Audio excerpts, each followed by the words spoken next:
సింహం మరియు ఎలుక. The lion and the mouse.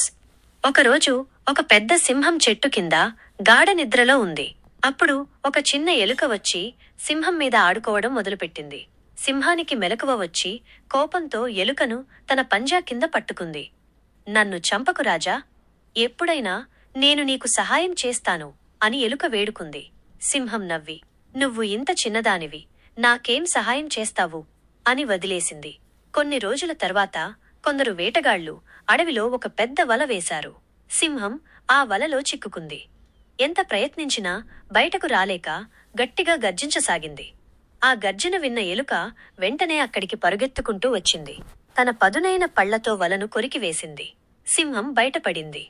సింహం ఎలుకకు కృతజ్ఞతలు చెప్పింది. ఆ రోజు నుండి సింహం ఎలుక మంచి స్నేహితులయ్యారు. నీతి: ఎవరినీ తక్కువ అంచనా వేయకూడదు. చిన్న ప్రాణులు కూడా మనకు పెద్ద సహాయం చేయగలవు.